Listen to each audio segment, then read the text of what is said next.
Welcome to I dream. గతంలో గ్రామాల్లో ఉన్న పరిస్థితి ప్రభావంతోనూ లేదా భావజాలానికి ఎక్కువగా అట్రాక్ట్ అయ్యే కొంతమంది యువకులు అడవిబాటు పట్టారు. ఆ విధంగా వెళ్ళిన వారు లోపల ఉన్న చెంచుల కోసం నిరంతరం వాళ్ళ అభివృద్ధి కోసం నిరంతరం కృషి చేస్తూ కొంతకాలానికి వాళ్ళు తిరిగి జనజీవన స్రవంతులు కలిశారు. కారణం ఏదైనా కావచ్చు. ఆ విధంగా వచ్చిన వారిని పరిచయం చేసే ఈ కార్యక్రమంలో ఈ వారం మన గెస్ట్ దారగోని శ్రేణు అలియాస్ విక్రమ్. విక్రమ్ అనగానే ఒకప్పుడు అన్నాసాగర్ కానీ లేదా నల్లమల ప్రాంతంలో పోలీసులకి కంటి మీద కొనుక్కు లేకుండా చేసేవాడు. ఆయన అరెస్ట్ అయ్యి బయటకు వచ్చిన తర్వాత కూడా కోర్టుకు వెళ్ళి మహబూబ్నగర్ కోర్టులోంచి AK-47 తీసుకొని తిరిగి అన్నలో కలిశారు. ఆ వ్యక్తి తర్వాత జైల్లోకి వెళ్ళి ప్రస్తుతం బెయిల్ మీద బయటకు వచ్చారు. ఆయన్ని ఎందుకు అడుగుబాటు పట్టాల్సి వచ్చింది, పట్టిన తర్వాత కోర్టులోంచి ఎందుకు తుపాకీ తీసుకెళ్లారు, జైలు జీవితం ఎలా గడిపారు, బయటకు వచ్చాక ఆయన జీవన విధానం ఎలా ఉంది అనే విషయాన్ని ఆయన తెలుసుకుంది. అన్న నమస్తే. నమస్తే అన్న. శ్రీను అలియాస్ విక్రమ్. అవునా. ఎప్పటి నుంచో ఫారెస్ట్లు అన్నలో ఉన్నారు, తిరిగారు, అన్నీ చేసుకొచ్చారు. కానీ 2015లో మరొకసారి మీ పేరు మారుమోగింది. అవును. మహబూబ్నగర్ కోర్టు నుంచి AK-47 తీసుకుని వెళ్ళడం, అప్పటికి నల్లమల్ల ఫారెస్ట్లో అన్నలందరూ కనుమరుగవుతున్న సమయంలో మీరు తిరిగి అన్నలను కలవడం, అక్కడ మీ తుపాకీ ఇచ్చి వాళ్ళతో కలిసి అక్కడున్న వాళ్ళ మీద మీరే ఫైర్ చేసి నలుగురిని చంపి మళ్ళీ తిరిగి వచ్చారనేది ఒక ఆరోపణ ఉంది.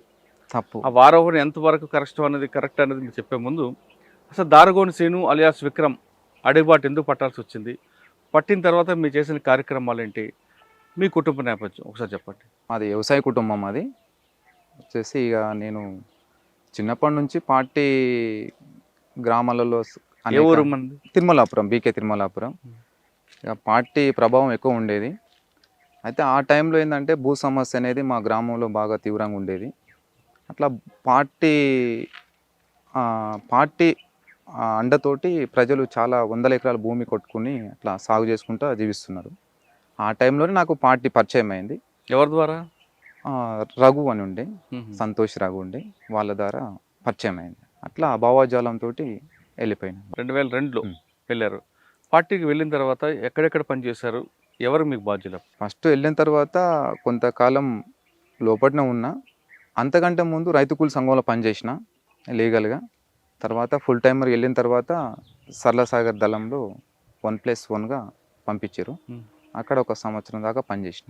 ఆ సంవత్సరంన్నరలో మీకు బాగా గుర్తుండిపోయిన సంగతి చెప్పండి. ఉదయం లేచిన దగ్గర ఉండే కార్యక్రమాలు అవ్వచ్చు, రాజకీయ తరగతులు కావచ్చు, ఆయుధ శిక్షణ కావచ్చు, ప్రజల్లోకి వెళ్ళి ఆ పోరాటాలు కానీ ప్రజా కోర్టులు కానీ మీరు చేసిన కార్యక్రమాలు, మీరు చేసే కార్యక్రమాల్లో పేద ప్రజలకి ఎలాంటి బెనిఫిట్లు వచ్చాయి? అంటే నేను ఒక్కరిని అనేది ఏం చేయలేదు, పార్టీ కదా, పార్టీ అంతా కలిసే చేసింది. నేను వెళ్ళిన తర్వాత అంటే నేను సింగిల్గా ఆర్గనైజేషన్కి వెళ్ళినా. ఓన్లీ ప్రజలతో సంబంధాలు ఏర్పాటు చేసుకొని అక్కడ ప్రజల అంటే గ్రామ స్థాయిలో కమిటీల నిర్మాణం చేసుకోవడంలో భాగంగా నేను అటు వెళ్ళినా. కానీ ఉద్యమాలు అనేది ఏం అక్కడ పోరాటాలు ఏం చేయలేదు. తర్వాత వచ్చేసి కల్వకుర్తి దళంలో పనిచేసిన. మళ్ళీ నెక్స్ట్ ఎక్కువ శాతం మీరు సంవత్సరం పాటు ఉన్నారు కదా ప్రజలకు దగ్గర వాడు. అప్పుడు ప్రజల నుంచి సపోర్ట్ వచ్చిందా? సపోర్టు చాలా ఆదరణ ఉండేది. చాలా సహకరించే వాళ్ళు ప్రజలు. వాళ్ళ గ్రామంలో ఉండే కొన్ని వాళ్ళ వ్యక్తిగత సమస్యల్ని మేము పరిష్కరించేది. అట్లా గ్రామాలు సివిల్గా తిరిగేది అక్కడ. అంటే గ్రామాల్లో తిరుగుతున్న సమయంలో మీకు భోజనం అని పార్టీ గ్రామస్తులు ఏర్పాటు చేస్తారు. మరి పడుకోవడం అది ఎక్కడ ఉండేది? నైట్ అంతా గ్రామాలకు వెళ్తాం, డే అంతా పొలాలలోకి వెళ్ళి ఎక్కడో బావుల దగ్గర పండుకునేది. అప్పుడు మీకు బాధ్యుడు ఎవరు? అంటే 1+2 వెళ్ళాం. అక్కడ మా కమాండర్ లేడీ కమాండర్ ఉండే, స్వర్ణ అక్క అని ఉండే, ఆమెతో పాటు తిరిగాం. తర్వాత కల్వకుర్తి దళం. తర్వాత కల్వకుర్తి దళంకి వచ్చిన తర్వాత ఎక్కడ మీ వర్క్ ఎలా స్టార్ట్ అయింది? అక్కడ కూడా సింగిల్గా ఆర్గనైజర్, అంటే 1+2 ఒక కమాండర్ నేను ఇద్దరమే. అక్కడ దగ్గర 2 years దాకా చేసిన. కల్వకుర్తి ఏ ప్రాంతం తిరిగారు? కల్వకుర్తి అంటే కల్వకుర్తి ఏరియా మొత్తం కూడా, అంటే కడతాల్ తర్వాత ఆమన్గల్ ఏరియా మొత్తం కూడా తిరిగారు. అంటే అప్పుడు సమస్య ఏముండేది కడతాల కానీ ఇవన్నీ కూడా? అయితే అప్పటికి ఏంటంటే అక్కడ దళాలు అనేవి ఉండే. ఫస్ట్ ఆ దళాలంతా కూడా ఎత్తివేసినారు. అంటే నష్టపోయింది అక్కడ ఎన్కౌంటర్లు కావడం వల్ల. నష్టపోయిన తర్వాత మళ్ళీ సింగిల్గా ఆర్గనైజర్ చేయాలని చెప్పేసి అక్కడ సింగిల్గా పంపించారు. అంటే ఒక దళ కమాండర్ నేను ఇద్దరం వెళ్ళేది.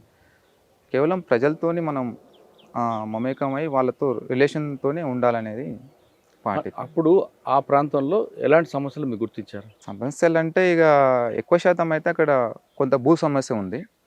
అంటే మళ్ళీ అంటే అప్పుడు పార్టీ ఉన్నప్పుడు కొన్ని వందల ఎకరాల భూమి ప్రజలకు పంచారు. మళ్ళీ ఆ భూములని అంటే మళ్ళీ అదే భూస్వాములు గుంజుకోవటానికి ప్రయత్నం చేస్తారనేది పార్టీకి రిపోర్ట్ వచ్చేది. దాని మీద మేము గట్టిగానే పోరాడాం. ఆ కట్టలు ఆ ప్రాంతంలో ప్రజాకోట్లు పెట్టి వార్నింగ్లు ఇచ్చేవారట కదా మీరు. అది ఇచ్చేది.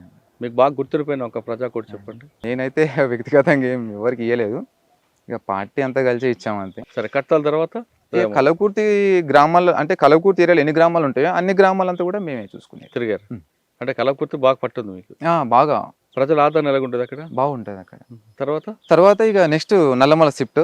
తర్వాత వచ్చేసి ఇక ప్లాటూన్ ఎక్కువ శాతం ఇంకా ప్లాటూన్తో పాటు ఉండేది. ఇక నల్లమల్లకి ఇక పరిమితం అయిపోయినంత. ప్లాటూన్లో ఎన్ని సంవత్సరాలు పనిచేశారు? ప్లాటూన్లో దగ్గర 3 సంవత్సరాలు పనిచేస్తారు. 3 సంవత్సరాలు. ఎవరు మీకు అప్పుడు కమాండర్? అంటే ప్లాటూన్ కమాండరు అనే సంతోష్ ఉండే. అనే తర్వాత ఆయన ఎన్కౌంటర్ అయిపోయిన తర్వాత మళ్ళీ రమాకాంత్ అని ఉండే కదా, అతను ప్లాటూన్ కమాండర్ ఉండేది. 3 సంవత్సరాల్లో మీరు చేసిన దాడులు చెప్పండి. చేసాం సార్, చాలా దాడులు. మన్నూరు పోలీస్ స్టేషన్ చెప్పండి. చేసాం. చెప్పండి అసలు ఎలా జరిగింది? మన్నూరు ఓపీ ఇప్పుడు ప్రస్తుతం మన దగ్గరలో ఉంది. దగ్గరలో ఉంది సార్. ఎన్ని గంటలకు చేశారు? అది యాక్చువల్ అంతకంటే ముందు అయితే అది దాడి ఏంటంటే మొత్తం దక్షిణ తెలంగాణ ఉద్యమం అంతా కలిసి చేసిన దాడి అది వచ్చేసి. అది అప్పుడు మా బాధ్యుడు సాంబశివుడు ఉండే, తర్వాత ఇంకో రవి ఉండే, నల్లగొండ జిల్లా సెక్రటరీ. అంతా అంతకుముందే దాడి కంటే ముందు ఒక 1 మంత్ మేము రిహార్సల్ చేసినాం. తర్వాత మేము అంటే దీని మీద దాడి అనేది మనూరు అవుట్ పోస్ట్ మీద. అయితే కొన్ని ఇంకా అదనంగా ఇక్కడ బలగాలు వచ్చి అంటే ఇక్కడ కొన్ని అమ్రాబాద్ పోలీస్ స్టేషన్ ఉంటుంది, తర్వాత అచ్చంపేట ఉంటుంది, అటు నుంచి శ్రీశైలం, అంటే అవన్నీ కూడా బ్లాక్ చేసినాం. అంటే అక్కడ అమ్రాబాద్ వెళ్ళి ఒక టీం ఫైర్ చేయడం, తర్వాత అచ్చంపేట అంటే ఇక్కడ రోడ్డు బ్లాస్ట్ చేయడం, దాని మీద దాడి చేసాం. బాగానే ఫైట్ ఇచ్చినాం. కాకపోతే ఏంటంటే మేము అనుకున్న టైంకి వెళ్ళలేదు అక్కడ ఒకటి. తర్వాత అందులో మా కామ్రేడ్స్ ఒక అతను చనిపోయాడు, 2 ఇంజూర్డ్ అయినాయి. ఎవరు చనిపోయిన? అశోక్ అని పాండు, అతను చనిపోయాడు. తర్వాత 2 గాయాలైంది. మీరు దాదాపు వారం 10 రోజులు రెక్కి వేసిన తర్వాత ఎందుకు ఫెయిల్ అయింది అనుకుంటారు? మనన్నారు ఫెయిల్ ఏం కాలేదు, అది ఫెయిల్ అయినా సక్సెస్ అయినట్టే మేము లెక్క. ఎలా అంటే అప్పటికి ఏంటంటే మాకు కొత్త క్యాడర్ అనేది రిక్రూట్మెంట్ అయింది బాగా. అయితే మేము పోయింది ఏదో వెపన్స్ కోసం, అంటే దాడి చేయాలనే పోయినాము. కాకపోతే ఏంటంటే ఆ దాడి ఫెయిల్ అయింది, కాకపోతే అది మాకు సక్సెస్ అయ్యి. ఎందుకంటే అక్కడ కొత్తగా క్యాడర్ అనేది ఒక అనుభవం అనేది నేర్చుకున్నారనమాట ఆ దాడిలో, కాబట్టి సక్సెస్ అది. మీరు ఆ దాడికి వెళ్ళారు, ఫెయిల్ అయ్యారు అంటే మీ దృష్టిలో సక్సెస్. కానీ అదే టైంలో శ్రీశైలం నుంచి కొంతమంది పోలీసులు వచ్చారు, పట్టుకున్నారు వాళ్ళని. మరి ఎందుకు పనిష్మెంట్ చేయకుండా వదిలిపెట్టారు? అంటే పోలీసులు అనగానే ప్రతి ఒక్కరు శత్రువులు అయితే కాదు సార్ మాకు. వాళ్ళు కర్ణాటక సివిల్ పోలీసులు వాళ్ళంతా. అయితే అప్పటికి మేము దాడి చేస్తున్నప్పుడే వాళ్ళు మాకు ఇన్ఫర్మేషన్ వచ్చింది, అక్కడ బస్సులో పోలీసులు వస్తారంటే ఆపండి అని చెప్పి ఆపేసారు. తర్వాత దాడి అంతా అయిపోయిన తర్వాత మేము వీళ్ళని తీసుకెళ్ళి, అంటే చనిపోయిన వ్యక్తిని తర్వాత ఇంజూర్డ్ అయిన వాళ్ళని తీసుకొని అక్కడికి వెళ్ళాం. ఇక్కడ పౌరాబాద్ చౌరస్తా ఉంటుంది, అక్కడికి వెళ్ళిన తర్వాత ఇంకో రాజు అని ఉండే, నల్లగొండ అనే దళ కమాండరు, జిల్లా కమిటీ మెంబర్, ఆయనతో పాటుగా సాంబశివుడు అంతా మాట్లాడారు, వాళ్ళతోని మాట్లాడి పంపించేసారు. అంటే వాళ్ళని చంపొద్దు అనేది సాంబశివుడు ఆదేశాలా? సాంబశివుడు ఆదేశాలు. అంటే అంటే ఉద్దేశం ఏంటి? అంటే మనకు కావాల్సిన వాళ్ళు కాదు అనా?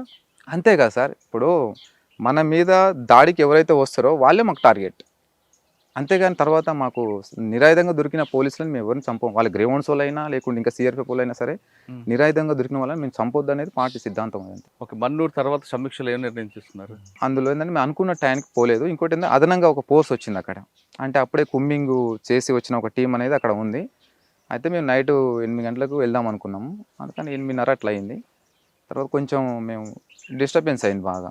అంటే వస్తున్న క్రమంలో కొంచెం మా దగ్గర మైక్ ఉంటుంది, అంటే పోలీసులని సరెండర్ కమ్మని కాషన్ ఇచ్చే ఒక మైక్ ఉంటుంది, అది అనవసరంగా అక్కడనే అది ఆన్ అయింది. అది ఆ సౌండ్కు అంత అలర్ట్ అయ్యారు. అప్పటికి ఒక టీం, ఏ టీం అయితే ముందు పోవాలో ఆ టీం వెళ్ళలేదు. తర్వాత పైన సెంట్రీ చూశాడు, ఫైరింగ్ ఓపెన్ అయింది. మా నుంచి ఫస్ట్ ఫైరింగ్ ఓపెన్ కాలేదు, ఫస్ట్ వాళ్ళ నుంచి ఫైరింగ్ ఓపెన్ అయింది. అందుకే మేము తర్వాత ఏం చేశారు మీరు? అంటే దాడి అయిపోయిన తర్వాత వెళ్ళిపోయాను. అవును, వెళ్ళిపోయిన తర్వాత అప్పటికి చాలా ఇంకా తిరుగుతున్న క్రమంలో చాలా మంది ఎన్కౌంటర్ చనిపోయారు. మీరు రిట్రీట్ అయ్యి ఎక్కడ కలుద్దాం అనుకున్నారు? ఇక్కడ దాడి అయిన తర్వాత. దాడి తర్వాత మన ఇక్కడ అప్పపూర్ అని పెంట ఉంటుంది, అక్కడ మన మాధవ్ అన్న ఉండే రాష్ట్ర కార్యదర్శి, ఆయన అక్కడ ఉండే, ఆయన పోయి కలిసినాం. ఆయన ఏమన్నారా ఫెయిల్ అయినందుకు? ఏం ఇంకా అది యుద్ధంలో ఇక సహజమే, ఓటమి అనేది విజయం అనేది సహజమే. ఇక తర్వాత వెళ్ళిన తర్వాత మా కామ్రేడ్ అశోక్ ఉండే కదా, అతను తీసుకెళ్ళి ఖననం చేసినాం అక్కడ లోయలో. ఖననం చేసి ఇక కొన్ని రోజుల తర్వాత ఎక్కడ టీంలు అక్కడ డివైడ్ అయిపోయినాయి. సాధారణంగా ఉద్యమంలోకి వచ్చాక కామ్రేడ్ చనిపోయారు అనుకోండి, ఉమ్. వాళ్ళ కుటుంబ సభ్యులు చెప్తారా? చెప్తాం కదా, ఉమ్. చెప్తాం వాళ్ళకి సానుభూతి తెలుపుతాం. ఉమ్. తమరు కుమారుడు ప్రజల కోసం అమరుడే అని కూడా చెప్తాం. తర్వాత మన్నూరు తర్వాత మీకు బాగా గుర్తుండిపోయింది వాళ్ళు చెప్పండి. నల్లమల్లలో ఒక దాడి అయింది. ఆ దాడిలో ఇద్దరి మీద ఫైరింగ్ జరిగింది. ఉమ్. అంటే ఇక అందులో సురేష్ అనే ఒక కామ్రేడు అమరుడైండు. అయితే రెస్ట్ ఏంటంటే ఆ రోజు మేము ఇక్కడ మకాం వేసినాం. అంటే రమాకాంత్తో పాటుగా మేము ఒక 15 మంది దాకా ఉన్నాం. అప్పటికి ఏంటంటే మేము వేరే పని మీద మేము బయటికి మైదాన ప్రాంతంకి వెళ్ళి వస్తుంటే ఒక జిల్లా కమిటీ మెంబర్ సరెండర్ అయిపోయిండు అనమాట. అతను సరెండర్ అయిందనే విషయం నాకు తెలియదు. కాకపోతే అనుకునే టైంకి రాలేదు, నన్ను ఒక దగ్గర పెట్టిండు. వీళ్ళు మళ్ళీ వస్తానని చెప్పి వెళ్ళలేదు. 2 days అయింది. తర్వాత ఇక నేను వచ్చి పార్టీ కలిసినాను. కలిసిన తర్వాత అప్పటికి బాగా ఎండాకాలం, బాగా అక్కడ బలగాలు బాగా తిరుగుతుంటే ఇక మేము కొన్ని జాగ్రత్తలు తీసుకున్నాం అప్పటికి. అయితే ఆయన లొంగిపోయిన, ఎవరైతే మహేష్ అని లొంగిపోయిండో అతను తెలిసిన కొన్ని వెపన్స్ డంపులనే ఉండే అన్నమాట. అది నాకు అతనికి మాత్రం తెలుసు. నేను మళ్ళీ ఎంబడి పార్టీకి వచ్చి చెప్పిన తర్వాత నేను ఇంకొక అతను సాగర్ అని ఇద్దరు ఆ డంప్స్ ఖాళీ ఆయనకు తెలిసిన ప్లేస్ నుంచి మళ్ళీ వేరే ప్లేస్లో పెట్టేసి మళ్ళీ అంటే నదిలో, కృష్ణా నదిలో తర్వాత పైకి వచ్చినాం. పైకి వచ్చి మళ్ళీ ఈ మన రమాకాంత్ అనే టీం కలిసినాం. అయితే ఆ రమాకాంత్ వాళ్ళు ఏం చేశారంటే కొంచెం బాట ఉంటుంది అక్కడ. ఆ బాటలో ఏంటంటే వాళ్ళు చూసుకోకుండా అక్కడ మకాం వేసారు అనమాట.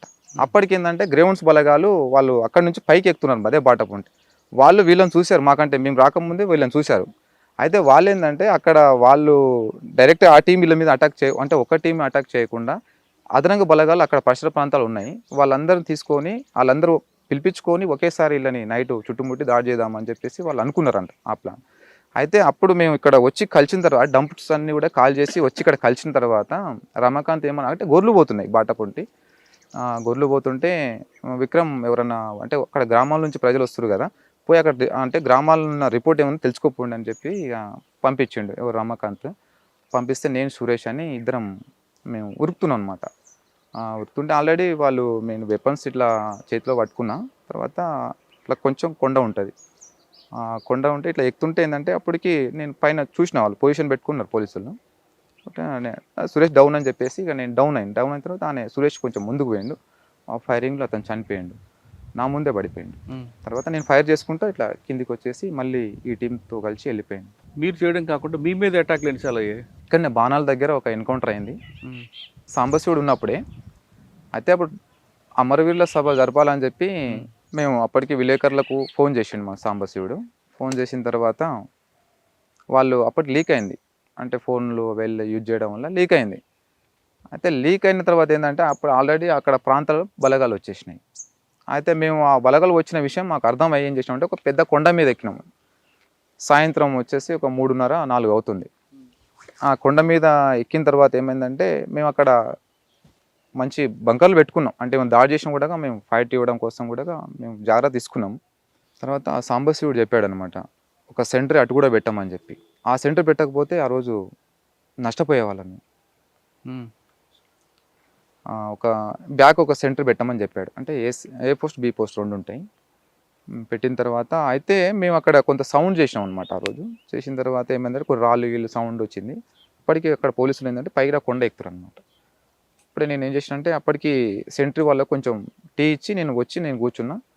ఆ సెంటర్ చూసి మాకు పిలుస్తున్నారు అనమాట, కొంచెం సైగ చేస్తుంటే అప్పుడు రజిత ఉంది కదా, ఆ రజిత వాళ్ళు నేను పిలుస్తున్నారు చూడండి అనగానే మేము వెంబడే అలర్ట్ అయ్యి ముందుకు వెళ్తున్నా కానీ వాళ్ళే మా మీద ఫైర్ చేశారు.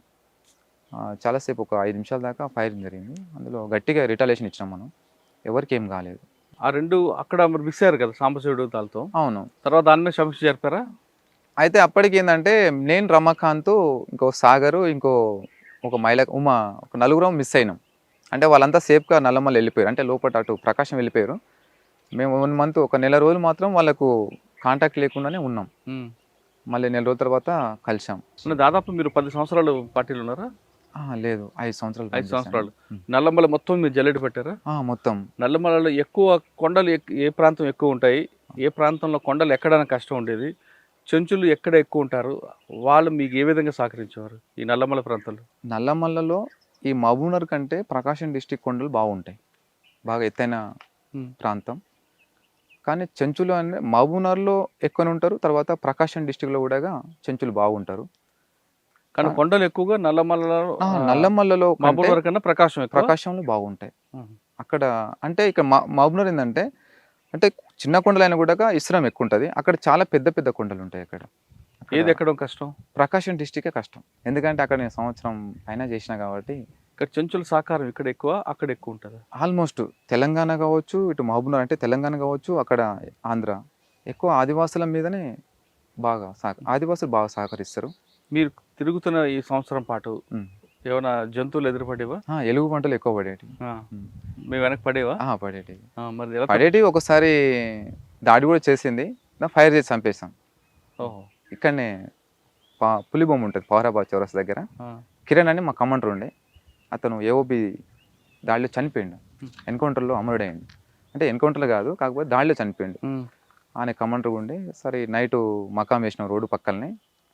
మా వేరే జనార్దన్ అని ఒక వ్యక్తి ఉండే, అతను సెంటర్ ఉండే అనమాట. అది చిన్న పిల్లబాటు ఉంటుంది. ఆ పిల్లబాటు ఉంటే తల్లి పిల్ల అంటే దానికి చిన్న చిన్న పిల్లలు ఉన్నాయి. ఎలుగుబంటు వస్తూ ఉంటే ఆయన చూసిండు. చూడంగానే ఆయన మీద అటాక్ చేయగానే గట్టిగా పట్టుకున్నాడు, చేతులని కరిచినాయి. తర్వాత అరవంగానే మా కమాండరు ముందుకెళ్ళి ఫైర్ చేసిండు, చనిపోయింది. జంతువులు అంటే ఎదురుపడి చంపారు, మరి మనుషులు ఎందుకు చంపారు? మనసులోనే మేము ఎవరిని చంపాము, చంపాలని మా ఆలోచన కూడా కాదు. అది ప్రజల సమస్యల మీదనే, ప్రజలకు న్యాయం జరగాలని మా పోరాటం. కానీ సార్ ఆ పోరాటంలో ఎంతమంది మీరు మీ చేతుల్లో చనిపోయి ఉండొచ్చు? నా చేతులు ఎవరు చనిపోలేదు సార్. నేను ఎవరు చంపలేదు. మీ చేతుల్లో కాకపోయినా ఉద్యమంలో భాగంగా. ఇక అది నాకు సంబంధం లేదు. పార్టీ ఉన్నప్పుడు పార్టీ చేసింది, కానీ నా చేతిలో మాత్రం ఎవరు చనిపోలేదు, నేను ఎవరిని చంపలేదు కూడా.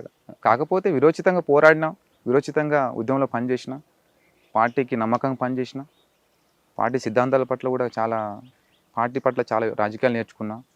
కానీ పార్టీ కూడా చంపాలి అనే నేర్పదు. పార్టీ కూడా పార్టీ ప్రజలకు న్యాయం జరగాలి, ప్రజా ఉద్యమాలు చేయాలని పార్టీ చెప్తుంది. కానీ చంపాలనే సిద్ధాంతం అయితే మా పార్టీది కాదు. పార్టీలోకి వెళ్ళిన తర్వాత మీరు నేర్చుకుంది ఏంటి? క్రమశిక్షణ లేదంటే జ్ఞానమా? నేను పార్టీలో నేర్చుకున్నది జ్ఞానం కంటే క్రమశిక్షణ నేర్చుకున్నా. తర్వాత యుద్ధంలో శత్రువు మీద మనం దాడి ఎట్లా చేయాలి, దాన్ని ఎట్లా తిప్పికొట్టాలి, ఎట్లా మనం ఫైట్ చేయాలి అనేది నేర్చుకున్నాను. మరి 5 సంవత్సరాల పార్టీలో ఉండి ఎందుకు బయటకు రావాల్సి? నేను బయటికి ఏం రాలేదు. నేను అరెస్ట్ అయినా. నేను ఫస్ట్ టైం అరెస్ట్ అయినా. ఎక్కడ? హైదరాబాద్లో వనస్థలిపురం. మీరు అటెందుకు వచ్చారు మైదాన ప్రాంతానికి? అయితే అప్పటికి పార్టీ ఏంటంటే ఇక్కడ అందరూ లొంగిపోయినారు, అందరూ సరెండర్ అయిపోయినారు. మెయిన్ లీడర్ అంతా కూడా సరెండర్ అయిపోయిన తర్వాత మిగిలింది మేము నలుగురం మిగిలినాం. ఎవరో నలుగురు? నేను, శ్యామ్, శేఖర్, శోభ అని శ్యామ్ వాళ్ళ భార్యనే. ఇక నలుగురం మిగిలిపోయినాము. మాకు లొంగిపోవాలని మాకు ఆలోచన లేదు. శ్యామ్ కానీ నాకు కానీ మిగతా ఇద్దరికి కూడా లొంగిపోవాలని ఆలోచన లేదు. పార్టీ కాంట్రాక్ట్స్ మనకు, ఇంకోటి ఏంటంటే పార్టీ కాంట్రాక్ట్ లేదు మనకు. అప్పటికే నల్లమలలో పార్టీ ప్రభావం తగ్గింది కదా. పార్టీ అంతా కూడా రిట్రీట్ అయిపోయింది. అయితే ఉన్న వాళ్ళని ఏంటంటే మైదాన ప్రాంతాల్లో ఎక్కడో ఒక దగ్గర ఉండి ఓన్లీ ఒక షెల్టర్ తీసుకోవాలి తప్ప ఆఫెన్స్ అనేది కూడా ఏం చేయొద్దు అనేది పార్టీ నిర్ణయం. అది ఆ నిర్ణయం ప్రకారం మేము ఉన్నాం. అయితే మా జిల్లా కార్యదర్శి రమాకాంత్ వెళ్ళిపోవడం వల్ల పార్టీకి నష్టం జరిగింది, బాగా నష్టం జరిగింది. ఆయన లొంగిపోయిన తర్వాత ఏంటంటే మాకు పార్టీ కాంటాక్ట్స్ అనేది లేవు అనమాట. అంటే కాంటాక్ట్ అంటే సాంబశివుడే మాకు కాంటాక్ట్. ఆయనకి చాలాసార్లు ఎన్కౌంటర్, అక్కడ కర్నూలు ఎన్కౌంటర్ అయ్యి అక్కడ కొన్ని మొబైల్స్ పడిపోవడం వల్ల మేము చేసినా కూడా మళ్ళీ ఫోన్లు స్విచ్ ఆఫ్ రావడం, అట్లా మేము ఇబ్బంది పడుతూ మేము అట్లా కలుకూరు తీరలో తిరిగినాం మేము బాగా. అంటే ఇక్కడ నల్లమల వదిలిపెట్టి అటు మైదాన ప్రాంతంలో ఉన్నాం. ఇప్పుడు పార్టీ కాంటాక్ట్ కోసమే తిరుగుతున్న క్రమంలోనే దొరికినా నేను. వనస్థలిపురం ఉన్నారా? వనస్థలిపురం వెళ్ళిన, ఒక ఫోన్ ట్యాపింగ్ అయింది, వేరే వాళ్ళు ఇచ్చిన సమాచారం తోటి పట్టుకున్నాం. కొంతకాలం కలవకుర్తులు ఉన్నారు. అంటే అక్కడనే తిరుగుకుంటున్నాం. తర్వాత తిరుగుకున్నారా, షెల్టర్ తీసుకున్నారు?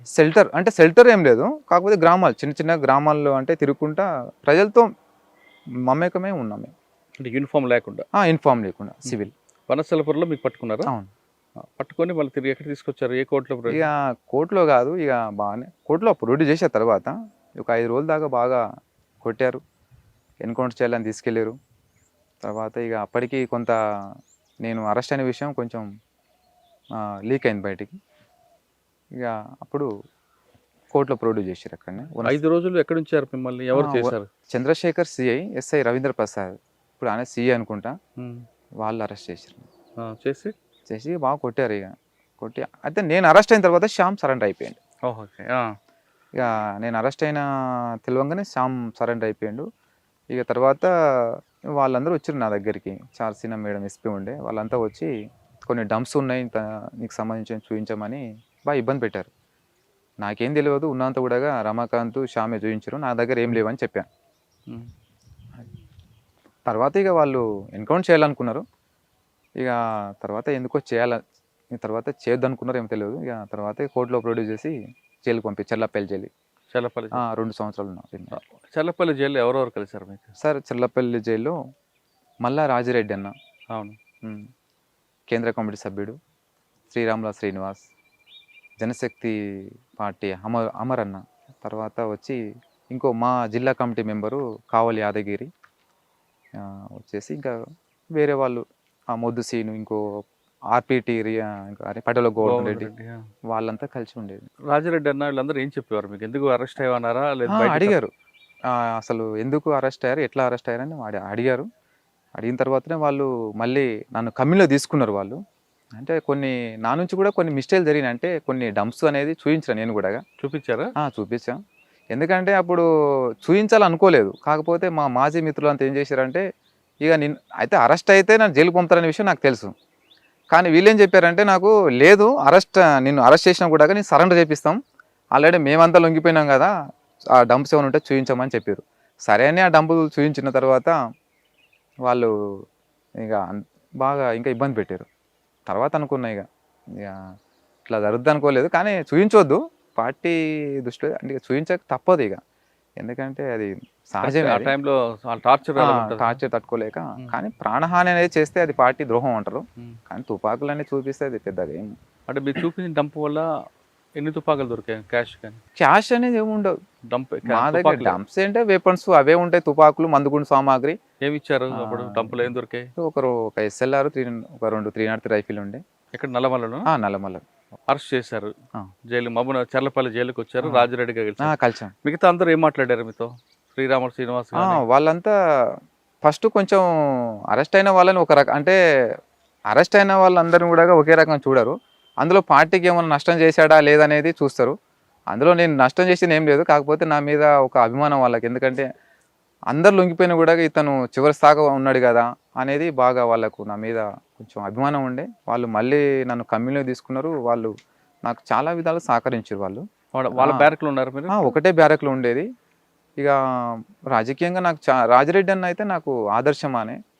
కానీ నేను పార్టీలో ఉన్నప్పుడు నేర్చుకున్నది ఒక్క స్టెప్ అయితే, తర్వాత జైలుకి వెళ్ళిన తర్వాత అంటే ఆ స్థాయి నాయకులతో నేను కలిసి 2 సంవత్సరాలు ఉండడం నాకు చాలా సంతోషం అనిపించింది. కానీ అది రాజిరెడ్డి అన్న జీవితం నాకు చాలా ఆదర్శం అనిపించింది. ఎలా అంటే తను ఉన్నతమైన చదువులు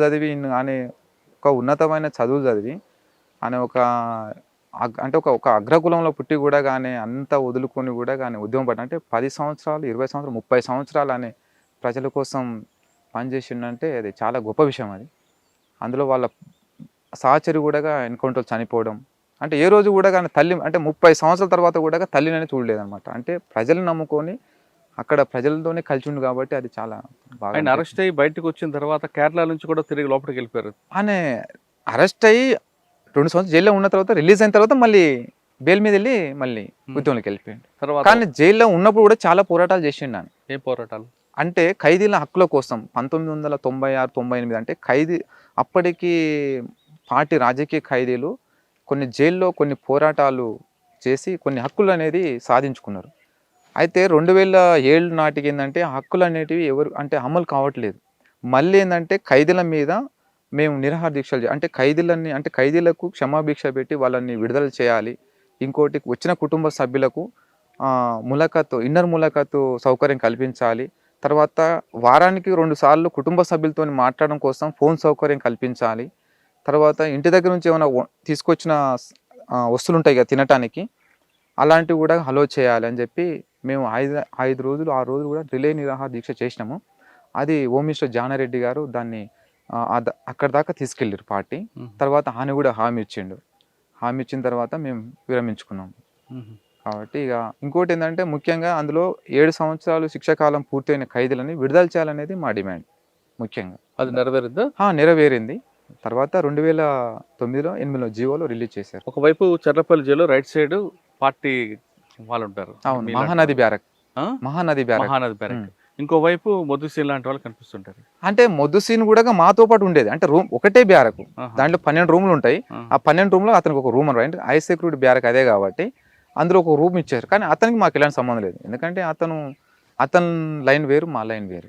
కానీ మాట్లాడుకునేవారా? మాట్లాడుకో రోజు పరిటాల రవి గురించి ఎందుకు చంపానని చెప్పాడు ఎప్పుడైనా? చెప్పాడు. ఆ. ఇక ఆయన ఏం చెప్పాడు అప్పుడు? డబ్బుల కోసం వాళ్ళు చంపింది. ఉమ్. ఏదో సూర్య అన్న భావకాలలో తృప్తి కోసం అని కాదా? లేదు వాళ్ళు ఏంటంటే క్రిమినల్స్. ప్రజలు అంటే వాళ్ళు ఏదో సూర్యన్న కళ్ళల్లో నీ ఆనందం చూడాలని చంపినా అని చెప్పింది కదా డైలాగు. అది కాదు. అదేంటంటే అప్పటికి ఏంటంటే క్రిమినల్ అప్పటికి జైలుకు చాలాసార్లు వచ్చిపోయాడు. అప్పుడు సూర్య అనేది పరిచయం అయ్యాడు. ఆ సూర్య పరిచయం అయిన తర్వాత సూర్యకి ఇతని ద్వారా ఏమైనా సూర్యకి అవసరం వస్తుంది అనుకొని అతను సూర్య ఇతన్ని లోపరుచుకొని అట్లా చేసింది తప్ప డబ్బుల కోసం చేసింది అది. ఎవరు మొద్దుసీను ఇది ఏదో చేసింది కాదు, డబ్బుల కోసం చేసింది. డబ్బుల కోసం ఎంత అని ఆఫర్ అని చెప్పాడు. ఎంత? ₹1 కోటి అని చెప్పాడు. అందులో ఇచ్చింది 5 లక్షలంట. అయితే మేము వాకింగ్ ఎక్సర్సైజ్ చేసేటప్పుడు రాజిరెడ్డి అని తోటి డిస్కషన్ అంటే కొంచెం చర్చించేవాడు. అన్న సూర్య ఇట్లా చేసిండన్న, నన్ను ఇట్లా మోసం చేసిండన్న, నేను అప్రూవ్గా మాడిపోతా అంటే సరే అది ఏదంటే మీ ఓన్ నిర్ణయము, అది మాకు సంబంధం లేని విషయము, మీ ఇష్టం అని చెప్పాడు. ఎవరు? మన రాజిరెడ్డి అన్న. అయితే అందులో ఇచ్చింది 5 లక్షలంట అతనికి. తర్వాత ₹1 కోటి ఒప్పుకున్నాడంట. తర్వాత అప్రూవ్గా మారుతున్నందుకు ఇక తర్వాత ఏం జరిగింది తెలియదు. తర్వాత అనంతపూర్ జైలుకు ట్రాన్స్ఫర్ అయిపోయాడు.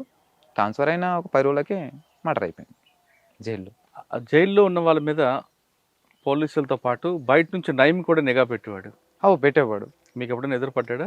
నయం నాతో ఎప్పుడు జైలు అంటే నిఘా అనేది ఉంది, కాకపోతే నాతో ఎప్పుడు ఎదురుపడలే. జైల్లో ఫోన్లు మాట్లాడుకునేవారు అప్పుడు? అంటే మొబైల్సా? మొబైల్ అంటే మేము మాట్లాడేది కాదు. ఇక వేరే వాళ్ళు కూడా తక్కువ. అది కూడా ఇప్పుడైతే అట్లాంటిది ఏం లేదు, అట్లా ఫోన్ సౌకర్యం ఏమి ఉండదు. కానీ ఎప్పుడైనా పరిటాల రవి ₹5 కోటి మర్డర్ కోసం పరిటాల మర్డర్ చేశాను ఒప్పుకున్నాను కాంట్రాక్ట్ అని చెప్పాడు కదా. అవును. డబ్బులు రాలేదు కాబట్టి కోపంతో ఏమైనా మాట్లాడా? కోపంతో మాట్లాడేవాడు. సూర్య నాకు మోసం చేశాడు, వేరే ఏం చెప్పాడు? అదే సూర్య మోసం చేసిండు కదా, నేను అప్రూవ్గా మారిపోతా అంటే నేను కోర్టులో ఇతనే చంపించాడని చెప్పేసి చెప్తాను అన్నాడు అన్నమాట. అయితే బట్ అంటే చర్చ జరిగేది, ఎందుకంటే మార్నింగ్ పూట ఎక్సర్సైజ్ చేసుకుంటా ఏదో డిస్కషన్ అవుతుండే కాబట్టి వినేదన్నమాట. కానీ మీరు ఎవరు సమర్థించారా? మేము సమర్థించాం కదా, ఎందుకంటే వాళ్ళు క్రిమినల్ యాక్టివిటీస్లో ఉన్న వాళ్ళు. మాకు ఒక సిద్ధాంతం, మాకు ఒక లక్ష్యం ఉంది కాబట్టి మేము అట్లాంటిది మేము సమర్థించాం, మేము వ్యతిరేకిస్తాం. మేము అసలు ముదిసిన్తో నన్ను మాట్లాడదంటూ అంటే చెప్పేవాడు అనమాట, చెప్పేవాళ్ళు. అయితే ముదిసిన్ నన్ను బాగా అంటే దగ్గర తీసేవాడు అనమాట. ఎందుకు అంటే బయటికి వెళ్తే ఈయనకి ఏమైనా ఉపయోగపడతాడేమో అనేది. అయితే నాకు ఆ విషయం అంటే మన ఫ్రెండ్గా మాట్లాడతాం అంతే, ఎవరైనా సరే. అయితే పార్టీకి అర్థమైందనమాట లోపల, అతనితో ఎక్కువ మాట్లాడొద్దు అని చెప్పారు.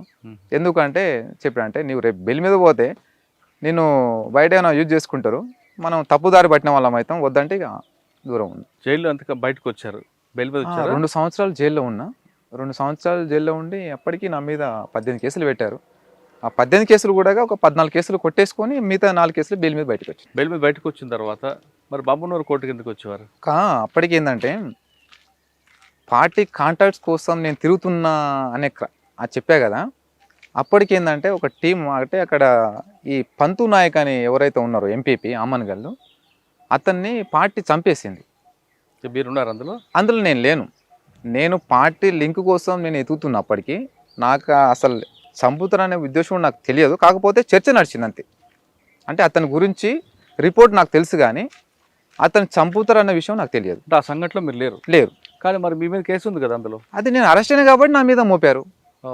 ఇప్పుడు ఆ కేసు అయిన వాళ్ళు సరెండర్ అయిపోయారు, ఆ కేసు చేసిన వాళ్ళు. నేను అరెస్ట్ అయినా కాబట్టి ఆ కేసు అంతా కూడా నా మీద దొబ్బేశారు. దాంట్లో ఏ ఫైన్ నేను అసలు నేను ఆ కేసు అయినప్పుడు నేను కలకూరు తిరగలే, నేను ఎక్కడ రంగారెడ్డి డిస్టిక్లో ఉన్నాను నేను అప్పుడు. అది పార్టీ కాంటాక్ట్ కోసం నేను అక్కడికి వెళ్ళినా నేను. కానీ అతను చంపుతాడన్న విషయం నాకు తెలియదు, కాకపోతే అతని గురించి కొంచెం చర్చ నడిచింది పార్టీలో. ఎందుకు ఆయన చంపాలనుకున్నారు? ఆయన ఒక లంబాడి సామాజిక వర్గం. అవునవును. మరి ఆయన చంపితే మీ పార్టీలో ఆదరణ గ్రామాల్లో అయితే కదా. కరెక్టే, ఇదే డిస్కషన్ నేను కూడా చేశాను సార్.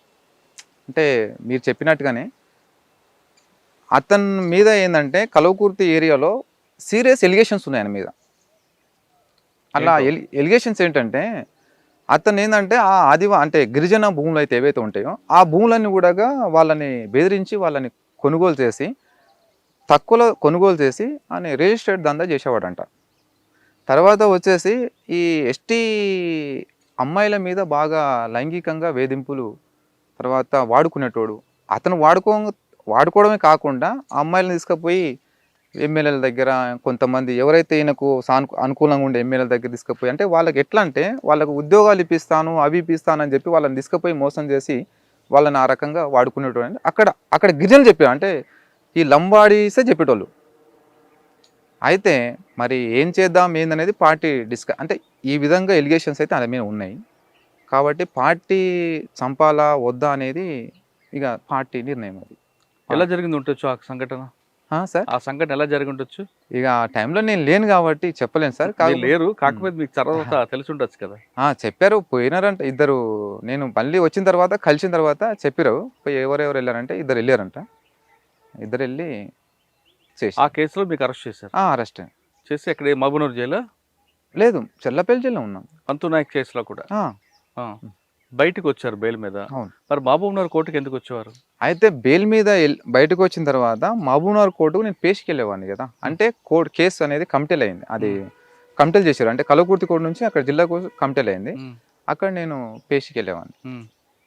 పేషికి వెళ్ళి కోర్టులో మీ వాదన వినిపించాల్సిన విక్రమ్ AK-47 మీద ఎందుకు కన్నేశారు?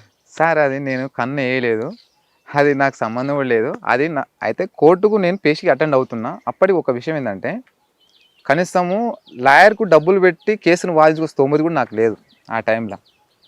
అయితే కేసు ఆల్రెడీ స్టార్ట్ అయింది, రన్ అయింది. నాకు అడ్వకేట్ లేడు.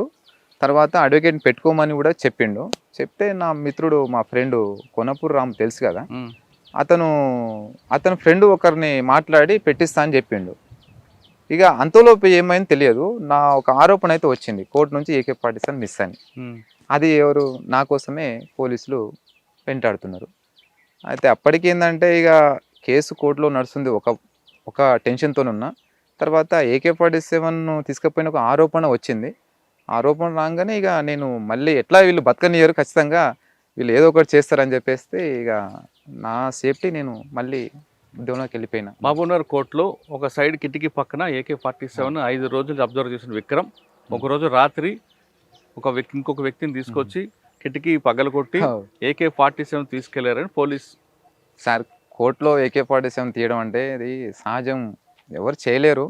చాలా సెక్యూరిటీ ఉంటుంది అక్కడ, చాలా ఇంకోటి కోర్టు సామాన్స్ ఏమైనా ఉన్నట్టు కూడా దాన్ని ఎంబడే వాళ్ళు అక్కడ కోర్టు స్టాఫ్ దాన్ని ఎప్పుడు భద్రపరుస్తారు. అది నాకు సంబంధం లేని విషయము. సరే, అక్కడ సంబంధం లేని అనుకుందాం కాసేపు.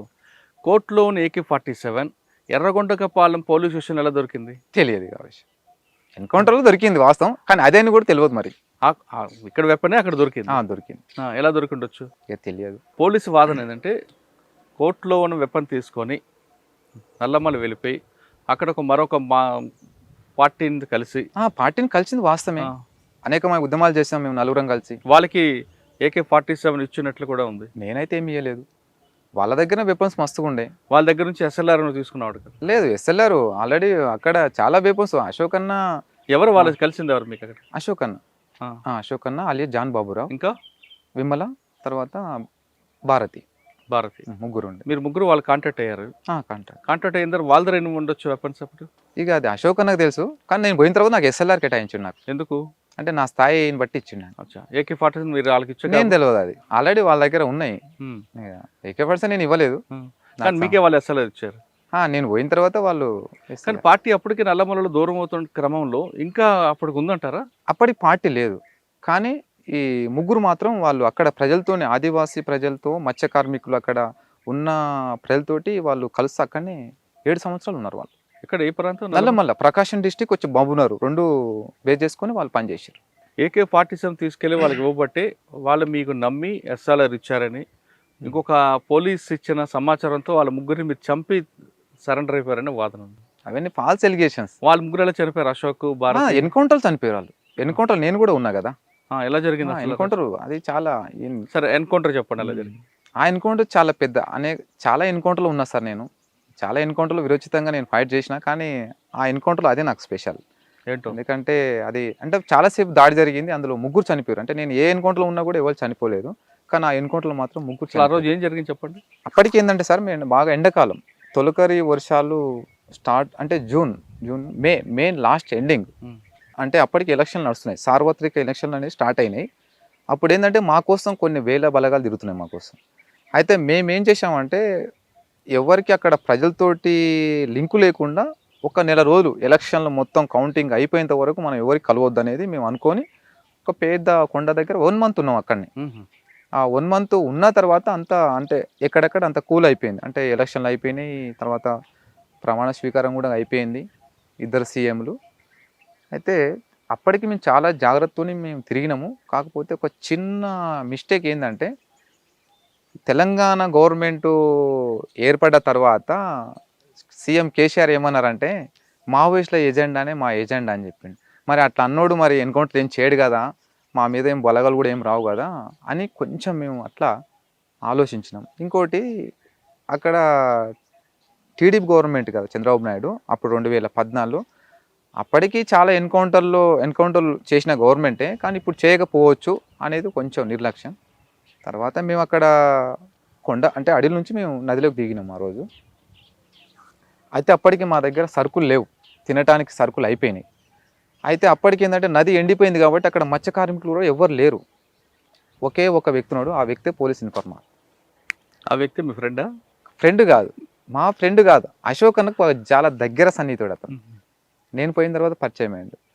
అది చాలాసార్లు కలిసాం అతన్ని, కలిసి మాట్లాడినాం. కానీ ఇక తర్వాత కొండ మీద నుంచి మేము కిందికి దిగిన తర్వాత అనే ఒక ఆవుల మంద ఉండే, ఇద్దరిని కలిసి అశోక్ అన్న ఉండి లింగాల గట్టు ఉంటుంది పక్కలో, ఆ లింగాల గట్టుకి వెళ్ళి కొన్ని సరుకులు తీసుకొని, కొన్ని చెప్పులు లేవు తీసుకొని రమ్మని పంపించినోడు పోయిండు, సరుకులు తీసుకొని వచ్చిండు. అయితే అసలు ఇన్ఫార్మర్ ఇతను కాదు, ఇతను పోయి వేరే అతను చెప్తే వాళ్ళు పోలీసు వాళ్ళకు ఇన్ఫర్మేషన్ పోయింది. మేము ఉన్నది మహబూబ్ నగర్ ప్రకాశం బార్డర్లో మేమున్నాం, వచ్చింది గుంటూరు పోలీసు వాళ్ళు వచ్చారు. అయితే ఆ రోజు అప్పటికి ఏంటంటే మేము పంపిన తర్వాత 2 రోజులు మేము అక్కడ ఉన్నాం. ఆ 2 రోజులు మేము ఉన్న తర్వాత ఏమైందంటే అప్పటికి అన్న అశోక్ అన్నతోటి, అన్న కొంచెం ఏదో తేడా వస్తుంది అనే కొంచెం డౌట్ వస్తుంది, మనం ఇక్కడ నుంచి మకం కాల్ చేసి వెళ్ళిపోదామన్నా. లేదు, ఆల్రెడీ అంతకుముందు నేను చాలా 5-6 సంవత్సరాల నుంచి నేను కలుస్తున్నా అబ్బా అనే గురించి నాకు తెలుసు, ఎందుకంత నువ్వు డౌట్ చేస్తున్నావు అంటే, ఏమో అన్న నాకు కొంచెం డౌట్ వస్తుంది, కొంచెం ఎందుకో ఇంతకుముందు లాగా మాట్లాడట్లేదు, కొంచెం తేడాగా మాట్లాడుతుందంటే ఏం కాదులే అన్నాడు. అయితే వేరే ప్లేస్కి పోదాం అనుకున్నాము, అయితే అక్కడ వాటర్ సమస్య ఉన్నాయి, మళ్ళీ వాటర్ దూరం ఉంటాయి. అయితే అశోక్ అని ఏమంటే సరే ఈ ఒక్కరోజు ఇక్కడ ఉందాం, అట్లా ఒక్కరోజు కూడా ఉందామని లేదు, అన్నం వండుకొని తినేసి వెళ్ళిపోదామని చెప్పిండు. పైకి కొండ మీదకి నది ఒడ్డున ఒక చిన్న గుట్ట ఉంటుంది, గుట్ట మీద తిన్న తర్వాత మేము మధ్యాహ్నం 10 తినేసాం. అంతా తిని సరుకొని కిట్లు వేసుకొని వెళ్దాం అనుకున్నాం. ఆల్రెడీ కొంచెం ఒక 10 అడుగులు వెళ్ళాం. మళ్ళీ అశోక్ అన్న ఉండి విక్రమ్ మనం ఈరోజు ఇక్కడనే ఆగుదాం, నైటు తెల్లవారుజామున 5 గంటలు లేచి ఇంత అన్నం వండుకొని తెల్లవారుజామున 5 గంటలు లేచి వెళ్ళిపోదాం అని చెప్పిండు. సరే వెళ్దాం, కాకపోతే మరి ఇక్కడైతే ఇది ప్లేస్ అయితే బాగలేదు, వేరే ప్లేస్కి వెళ్దాం అన్న. ఏం కాదులే, వాళ్ళు పోయొచ్చి కూడా 3 రోజులు అయింది కదా, వస్తే 8 రావాలంటే ఎప్పుడు రావాలి, వాళ్ళు వచ్చి 3 రోజులు అవుతుంది మన దగ్గరికి, కాబట్టి ఏం కాదు ఏం అన్నాడు. అయితే ఇంకోటి ఏంటంటే మేము ఉన్న ప్లేస్కు పోలీసులు నడిచి రావాలంటే ఒక 3 days టైం పడుతుంది, చాలా హార్డ్ టెర్రన్ ఏరియా అది. వస్తే బోట్లో రావాల్సిందే పోలీసులు, కానీ సైడ్ పూట నడుచుకొని రావడానికి కూడా ఇబ్బంది, బాగా లోయలు కొండలు ఉంటాయి బాగా. అయితే అది అశోక్ అన్న మిస్టేక్ చేసిండు. అయితే బోట్లో వస్తే సౌండ్ అయితే మనం అలర్ట్ అవుతాం. అయితే మేమేం చేసినామంటే ఇక సరే అని చెప్పేసి ఇక ఆగినాం అక్కడ. అదేంటంటే పెంట ఉంటుంది, ఆవుల మంద పెంట, కొండ మీద ఒక చిన్న పెంట ఉంటుంది, నదికి ఆనుకొని ఉంటుంది. అయితే భారతి మా మహిళా కామ్రేడ్ని నీవు అబ్జర్వేషన్ చేస్తూ ఉండు కూర్చొని అని అశోక్ అన్న చెప్పిండు. సరే అప్పటికి మేము వెపన్స్ అని క్లీన్ చేసుకొని అశోక్ అన్న అటు ఉన్నాడు, విమల అట్లా ఉన్నది, నేను ఇట్లా ఉన్నా. అయితే ఆ కొండ పైన పెద్ద కొండ ఉంటుంది నదికి దిగి, ఆ కొండ దిక్కు ఇటు తలకాయ పెట్టి చూసుకుంటే నేను ఉన్నా. అప్పుడు ఏంటంటే అప్పుడే మధ్యాహ్నం 11:55 అవుతుంది. అప్పటికి ఆంగ్లంలో వార్తలు విని మళ్ళీ పక్కకు పెట్టేసి ఇట్లా కొంచెం ఒరిగినాం అంతే, కునుకు తీస్తున్నాం అంతే. ఆల్రెడీ అశోక్ అన్న వెళ్ళిపోయాడు, నిద్రకి వెళ్ళిపోయాడు, విమల కూడా నిద్రకి వెళ్ళిపోయింది. భారతి మాత్రం కూర్చొని ఉండే. ఇక తర్వాత నేను కూడా ఏంటంటే కొంచెం అప్పుడప్పుడే నిద్ర పడుతున్నా. పోలీసులు అయితే ఇక వాళ్ళు ఫైరింగ్ ఓపెన్ చేశారు, దగ్గరికి వచ్చి ఫైరింగ్ ఓపెన్ చేశారు. ఫైరింగ్ ఓపెన్ చేయంగానే ఇక నేను అనుకున్నా ఆల్రెడీ పక్కా సమాచారంతో వచ్చారు కాబట్టి ఇక కష్టం. ఇక మేము ఎక్కడ వెళ్ళటానికి కూడా అక్కడ మనకు లేదు, దారి లేదు. ఇక నేనేం అక్కడ మేము ఉన్న దగ్గర కవర్స్ లేవు మాకు. అంటే పొజిషన్ తీసుకొని ఫైర్ చేయాలంటే మాకు రాళ్ళు కానీ ఏం లేవు. కొంచెం ఓపెన్ ఉంటాయి, చెట్లు ఉంటాయి అంతే. కానీ మేము అంత అలర్ట్ కూడా లేము. ఓకే. కానీ వచ్చిన పోలీసులకి ఏంటంటే వాళ్ళకు చుట్టూ రాళ్ళు ఉంటాయి, కొంచెం చిన్న కాలు ఉంటుంది. వాళ్ళు దగ్గర దాకా వచ్చి మేము బ్రష్లో కొట్టేసారు. కొట్టంగానే ఫస్ట్ మా మహిళా కామ్రేడ్ పడిపోయింది. ఆమె పడి అశోక్ దిక్కు పడిపోయింది. నేను పండుకొని నేను ఫైరింగ్ ఓపెన్ చేసిన. విమల ఫైరింగ్ చేసింది. అశోక్ అన్నకు ఆల్రెడీ లేవంగానే ఫైరింగ్ కాగానే లేచిన, లేవంగానే తొడకు పడ్డే రౌండ్. ఆనే పండుకొని ఆయన చాలాసేపు ఫైర్ చేసిండు. చాలాసేపు బ్రష్లో కొట్టారు అసలు. అయితే నేను అనుకున్నా కదా, ఇప్పుడు యువ ఆకారంలో వాళ్ళు ఫైర్ చేస్తున్నారు కాబట్టి నేను పోతే నదిలోకి పోవాల్సిందే. కాబట్టి నాకు వేరే మార్గం లేదు. ఇక వాళ్ళు ఫైరింగ్ చేస్తూ ఉంటే ఒక 3 సెకండ్ ఫైరింగ్ కొంచెం బంద్ అయింది. బంద్గా నేను లాస్ట్ లేచిగా బెండల్లో ఉరికినాయి. ఇక అక్కడ ఏం జరిగింది, ఇంకా వాళ్ళు పడిపోయి అందరూ చనిపోయారో లేదో నేను చూసుకోలేదు. ఇక నేను నదిలో నుంచి నది దుంకి, నాకు ఒకటే మార్గం అక్కడ నది దుంకినా, నదిలో దుంకి అక్కడ దాటుకుంటా అంటే ఈదుకుంటానే వెళ్ళిపోవాలి. ఇక లేదంటేనేమో ఇక చనిపోవడం, రెండే నాకు ఆప్షన్ అక్కడ. సరే అని చెప్పి నదిలో కిందికి డౌన్లో పోస్టాలకు ఆల్రెడీ ఇక కిందికి వచ్చిన. అప్పుడు నేను కిందికి దిగుతుంటే ఆల్రెడీ ఇంకో 2-3 కింది దిగారు. వాళ్ళు దిగిన తర్వాత వాళ్ళు ఏం చేసినంటే కొంచెం అప్పటి వాటర్ తగ్గింది నది. అయితే దుంకుదాం అనుకున్న ప్రయత్నం ఏంటంటే మళ్ళీ దుంకొద్దు అనుకొని మళ్ళీ నా ఆలోచన మార్చుకొని మళ్ళీ మట్టిగడ్డ నుంచి కింద నుంచి వెళ్తున్నా. వాళ్ళు పైనుంచి నన్ను చూసిరు. అంటే వాళ్ళు కూడా కిందికి వచ్చేసారు. అయితే నేను ఇట్లా వెళ్తున్నా కాబట్టి వాళ్ళు వేసి నన్ను కవర్ చేయడం కోసం వాళ్ళు గడ్డ పైనుంచి వస్తున్నారు. వాళ్ళు గడ్డ పైన చూసి నేను ఏం చేసినంటే మళ్ళీ వాళ్ళని అటు పోనిచ్చి నేను మళ్ళీ రిటర్న్ ఇట్లా వచ్చేసి మళ్ళీ కొండకి పైకి వెళ్ళిపోయినా. అప్పుడు వాళ్ళు చూసి రాళ్ళు డోలుతుంటే చూసేసి ఫైరింగ్ చేసారు. కానీ అప్పటికి నేను దాటిపోయినాయి. అంటే ఆ ఘటనలో ముగ్గురు చనిపోయారు. మీరు ఒక్కరు సేవ్ అయిపోయారు. అవును. మరి ఎలా బయటపడ్డారు? అయితే నేను చాలా రోజుల తర్వాత ఒక 4 డేస్ వరకు నేను అడవిలో ఉన్నా ఒంటరిగానే. ఫుడ్ కూడా ఏం లేదు. ఇక 4 డేస్ తర్వాత మళ్ళీ నేను వేరే గ్రామాలకు వచ్చిన. ఇక గ్రామాలకు వచ్చి మళ్ళీ కలవకుర్తి ఏరియాకి వచ్చిన మళ్ళీ. ఇక ఆ 4 డేస్ కూడా నేను చాలా బాధలు పడ్డా, చాలా కష్టాలు పడ్డాయి. ఇక ఒంటరిగా ఉన్నా 4 రోజులు. తర్వాత 4 డేస్ తర్వాత మళ్ళీ కలవకుర్తి ఏరియాకి వచ్చి వేరే ఒక వ్యక్తిని కాంటాక్ట్ చేస్తే ఆ వ్యక్తి ఉండి మళ్ళీ పార్టీకి పోవాలంటే మళ్ళీ కాంటాక్ట్ దొరుకుతుంది కానీ మళ్ళీ ఇక్కడైతే కష్టం, మరి వేరే స్టేట్కి వెళ్ళిపోవాలని చెప్పిండు. నేను వేరే స్టేట్కి ఏం పోను, ఉంటే ఇక్కడనే ఉంటా, లేదనేమో సరెండర్ అయిపోతా అని చెప్పిన. సరే అని ఆయన సరెండర్ కావటానికి కూడా నాకు ప్రయత్నం చేసిండు. అయితే ఆయన మళ్ళీ నేను వేరే శ్యామ్ అని ఉంటాడు కదా, లొంగిపోయిండు. అప్పటికి మేము బాగా కలిసి పని చేసినప్పుడు శ్యామ్ బాగుండేది. అతనికి ఫోన్ చేసిన. అయితే అప్పటికి ఏంటంటే నేను పోయిన తర్వాత కిషన్ అనే సిఐ ఉండే ఇంతకుముందు అచ్చంపేట చేసిండు. ఆయన నా కోసం బాగా తిరుగుతూ ఉన్నాడు. అయితే అప్పటి నాకు ఫస్ట్ జైలు నుంచి బయటకు వచ్చిన తర్వాత నాకు ఆయన పరిచయం అయ్యాడు. వ్యక్తిగతంగా కావచ్చు, లేకుంటే వేరే మంచి వ్యక్తి అని. ఇక లొంగిపోయిన నక్సలైట్లకు చాలామందికి పునరావాసం కానీ వేరే రకంగా సాయం చేసేవాడు గవర్నమెంట్ ద్వారా. అయితే నేను పోయిన తర్వాత అతను మా కుటుంబ సభ్యుల కాంటాక్ట్లో ఉన్నాడు. అయితే వచ్చి ఇక శ్యామ్కి ఫోన్ చేసిన. శ్యామ్ ఫోన్ చేస్తే శ్యామ్ ఉండి చెప్పిండు, సరెండర్ అయిపో, మరి సార్ కూడా మాట్లాడతాడంటే మరి కేసులు ఏమైనా పెడతారా ఏందని అడిగిన. కేసులు ఏమి ఉండవు, మాట్లాడదాం వచ్చేయమని చెప్పిండు. చెప్తే ఇక వచ్చేసినాయి. ఇది మీ కథ. కానీ బయట కథ ఏంటంటే AK-47 తీసుకొని మీరు చెప్పిన జాన్ బాబు అలియాస్ అశోక్ కలిశారని. అక్కడ మీకు ఇప్పుడు చెప్పిన ఏ ఆఫీసర్ ఉన్నారో ఆ ఆఫీసర్ తన ఇన్ఫార్మర్ ద్వారా మీకు గ్రిప్లో తీసుకొని మిమ్మల్ని ఎస్కేప్ చేయించి అక్కడ 3 ఎన్కౌంటర్ చంపి తర్వాత మిమ్మల్ని సరెండర్ చేసి అప్పుడున్న నాగేందర్ కుమార్ ఎస్పీ గారి ముందు మిమ్మల్ని ప్రొడ్యూస్ చేశారు. ఒక విషయం, నేను పోలీసులతో మిలాఖాతే ఎన్కౌంటర్ చేస్తే నన్ను 10 సంవత్సరాలు జైలు పెట్టాల్సిన అవసరం ఏముంది? కనీసం ఆ కేసు ఉంది కదా. ఏ కేసు? సరే కేసు ఉన్నా కూడా ఇప్పుడు నా కుటుంబ పరిస్థితి ఎట్లా ఉంది కొంచెం ఆలోచించాలి. సరే ఇప్పుడు చాలా రకాలుగా ఎలిగేషన్స్ వస్తూ ఉంటాయి. ఇప్పుడు అంతమంది చనిపోయి ఈయన ఎట్లా ఈయన ఒక్కడ ఎట్లా మిస్ అయ్యాడు? అదే క్వశ్చన్ వాడదంటున్నారు. తప్పుడు సమాచారం అది. ఇప్పుడు పబ్లిక్ కూడా ఏమంటుందంటే విక్రమ్ అనే వ్యక్తి కావాలని పోలీసు కోవట్టుగా మారి పార్టీకి నష్టం చేకూర్చాడు. ఇంతమంది ఇంత పెద్ద ఎన్కౌంటర్లో విక్రమ్ ఒక్కడే ఎలా బయటపడతాడు అనేది పార్టీ కూడా. విక్రమ్కు ఆ ఒక ఎన్కౌంటర్ కాదు కదా, చాలా ఎన్కౌంటర్ తప్పించుకున్న విషయం పార్టీ కూడా తెలుసు. కానీ పార్టీకి ఇచ్చిన సమాచారం తప్పుడు సమాచారం అది అయిండొచ్చు.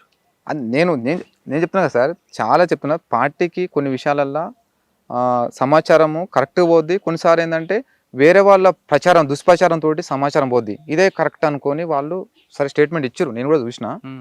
కానీ అది ఫాల్స్ స్టేట్మెంట్, అది ఇంకోటి తప్పుడు సమాచారం అది. అది మీరు అన్నట్లుగా ఒకవేళ ఆ పోలీసులు కలిసి ఉంటే మీరు కొండల్లో గుట్టల్లో ఎందుకు ఉంటారు? హాయిగా సిటీలో ఉండేవారు కదా, వాళ్ళు ఇచ్చే డబ్బులు తీసుకొని. మరి నీళ్లు దొరకకు మాట చెప్తున్నా సార్, నేను 4 days నీళ్ళు దొరకకుంటే నా టాయిలెట్ నేను తాగిన. ఇప్పుడు ఎన్కౌంటర్ అయితే పోలీసు వాళ్ళు మరి నన్ను ఇంకా ఎక్కడో తీసుకుపోయి అంటే సరే రాలేదు దొరకలేదు ఇంకా అని చెప్పి ఎక్కడో పెట్టవచ్చు కదా. 10 సంవత్సరాలు జైల్లో పెట్టిన లైఫ్ అంతా ఎందుకు అంటే నేను ఎందుకు స్మార్ట్ చేస్తారు వాళ్ళు కూడా. తప్పుడు సమాచారం ఇప్పుడు చెప్తున్నా కదా, కొన్ని విషయాల్లో పార్టీ కూడా మా మిత్రులను కూడా చంపేసిన సంఘటనలు ఉన్నాయి. ఇప్పుడు ఇన్ఫార్మర్ అని చెప్పేసి పార్టీకి ఎవరైతే సహకరిస్తారో అతనే ఇన్ఫార్మర్ అని ఎవడో చెప్తే చంపేసిన వాళ్ళు చాలామంది, అట్లా పార్టీ చంపేసింది అట్లా. మరి తర్వాత తెలుసుకుంది కదా పార్టీ.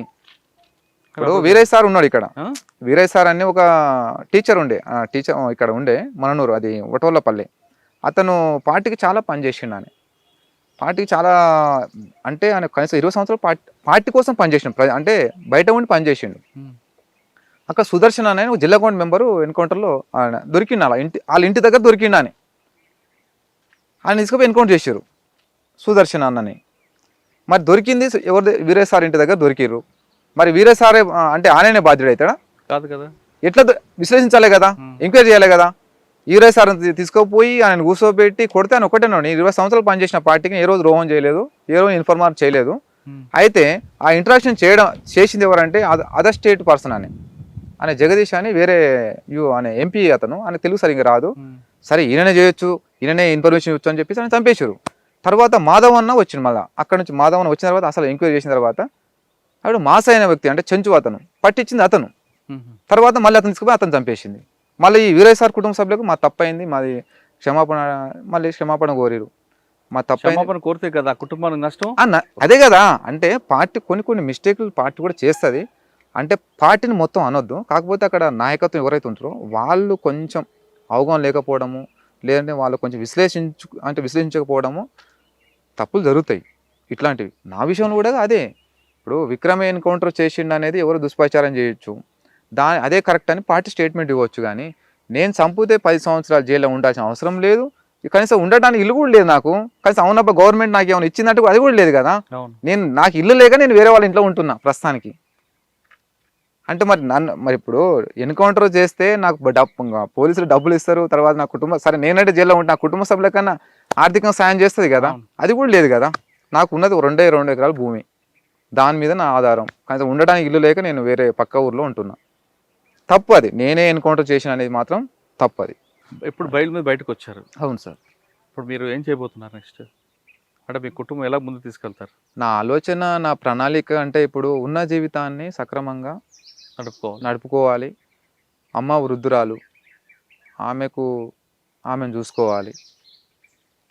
ఇక నాకు మా బాబు ఉన్నాడు, బాబుని చూసుకొని ఉన్న 2 ఎకరాల పొలం చేసుకుంటూ నా బతికే నేను బతకాలి అనుకుంటున్నా. మీకు చాలామంది బయటకు వచ్చిన తర్వాత నయంలా కొంతమంది దారి తప్పుతుంటారు. తప్పుతుంటారు కదా. మీకు అట్లా ఉండాలి, ఎప్పుడైనా ఎదురుపడ్డారా? నాకు అట్లా ఎదురు పడ్డారు కానీ నేను అట్లాంటి ఎన్నుకోను. విక్రమ్ ఎప్పుడు ఆ విధంగా చేద్దామని ప్రయత్నం లేదు. నాకు ఆలోచన రాదు నయం గ్యాంగ్లో తిరగాలి, నయం లాగా తయారు కావాలని. ఎందుకంటే నయం ఒక కరుడు కట్టిన ఒక ఉగ్రవాది కంటే అది ప్రమాదకరమైన వ్యక్తి అతను. ఎందుకంటే పార్టీలో కొంతకాలం పనిచేసి బయటికి పోయిండు, తర్వాత అప్పుడు ఉన్న గవర్నమెంట్ అతన్ని ఆ రకంగా మలుచుకొని అతన్ని పార్టీకి వ్యతిరేకంగా తయారు చేసింది, పార్టీని పెద్ద నష్టం చేసిండు. తర్వాత గవర్నమెంట్ అతన్ని ఎన్కౌంటర్ చేసింది. మీకు ఎప్పుడైనా ఎదురుపడ్డాడు నయం? ఎదురుపడ్డాడంటే ఇప్పుడు మా కోసం తిరిగేవాడు, మేము ఆయన కోసం తిరిగేటోళ్ళం చంపాలని. చాలాసార్లు ఇదే రోడ్డుకు చాలాసార్లు వచ్చి కూర్చునేది, కానీ దొరకకపోయేది. నయం చంపడానికి ప్లాన్ చేసాం, దొరికితే చంపేసేవాళ్ళం. మరి ఎందుకు మీకు మిస్ అయ్యాడు? ఎలా అంటే అతనికి ఉన్న నెట్వర్క్ అట్లా ఉండే. మాకేందంటే గ్రామాల నుంచే మాకు కొంత సమాచారం, అంటే గ్రామాల నుంచి కొంత సమాచారం ఉండేది కదా. పర్టికులర్గా అనేది మాకు సమాచారం లేకపోవడం వల్ల అతన్ని మేము కొట్టలేకపోయినాం. కరెక్ట్గా మాకు సమాచారం ఉంటే కొట్టేస్తుంటే. ఎప్పుడు ఒక సంగతి చెప్పండి, ఆయన వస్తాడని వెయిట్ చేస్తాం. ఇక్కడ ఒటోలపల్లె ఉంది కదా, ఒటోలపల్లె అనే అంటే 1 మంత్కు ఒకసారి అక్కడికి వస్తాడు. అతనికి సంబంధించిన మనుషులను అక్కడ పిలిపించుకొని అక్కడ మాట్లాడతాడు అనమాట. అట్లా మేము ప్లాటూన్ వెళ్ళినాము మనం. కానీ 2 days మేము ఆయన కోసం, సాంబశివుడు కూడా ఉన్నాడు అప్పుడు, మేము టీం వెళ్ళి అక్కడ అంబుజ్ చేసినాం అతని కోసం. అక్కడ వచ్చి అక్కడ వెహికల్స్ ఎక్కడ అవుతుంది ఏంటని చూస్తే రాలేదు. ఆ టైంలో దొరికితే కొట్టేసేవాళ్ళం. మొత్తం మీ సర్వీస్లో పార్టీలో ఉన్న టైంలో ఉమ్. మీకు బాగా నచ్చిన పోలీస్ ఆఫీసర్ చెప్పండి. ఇబ్బంది పెట్టే ఆఫీసర్ ఎవరు? మిమ్మల్ని అర్థం చేసుకొని మీకు ఆదరించే ఆఫీసర్ ఎవరు? సార్ నాకు తెలిసిన ఆఫీసర్లలో అంటే నాకు హెల్ప్ చేసిన ఆఫీసర్ సార్. సరే పోలీసులు అనగానే అందరూ శత్రువులు అయితే కాదు, అందరూ అందులో మంచి వాళ్ళు ఉంటారు, కొంత వాళ్ళకి నచ్చినట్టుగా వాళ్ళ మాన్యువల్ ప్రకారం పోవాలనుకునే వాళ్ళు ఉంటారు, కొందరేం ఉదారవాదం, అందరూ కూడా అట్లా ఉండరు. ఎందుకన్నా అలాగే సార్ నేను జైల్లో ఉన్నప్పుడు చెల్లపల్లి జైల్లో నేను లైఫ్ బడి నేను ఉన్నా. మా దగ్గర దగ్గర 7-8 సంవత్సరాల తర్వాత 8 సంవత్సరాల తర్వాత అసలు నా భార్య పిల్లలు కానీ మా అమ్మ కానీ కాస్త బతకలేని పరిస్థితి. అసలు వాళ్ళకు ఎలాంటి మానసికంగా ధైర్యం ఇచ్చేవాళ్ళు కూడా లేరు ఆ టైంలో. కానీ నేను జైలు నుంచి పెరోల్ పేపర్లు పెట్టుకున్నా సార్. అదే నాగర్ కర్నూల్ ఎస్పీ అనే పేరు మనోహర్ సార్. మనోహర్ సార్, అతనికి నేను చెప్తున్నా కదా, చాలా చాలా థ్యాంక్స్ చెప్తున్నా సార్కు. అతను ఎవరు నాకు తెలుసు, నేనెవరో సార్ తెలుసు, కానీ ఎప్పుడు మేము ఫేస్ టు ఫేస్ మాట్లాడుకుని లేదు. విక్రమ్ అంటే సార్ తెలుసు, సరే మనోహర్ సార్ అంటే నాకు తెలుసు, కానీ ఏ రోజు మేము వ్యక్తిగతంగా ఎదురుపడి మాట్లాడుకుని లేదు. అదే విషయం ఏంటంటే మా కుటుంబ సభ్యులు పిఎస్కు పేపర్లు పెడితే వీళ్ళు చేయను అన్నారు, పోలీసు వాళ్ళు ఎస్ఐసిఐ చేయను అన్నారు.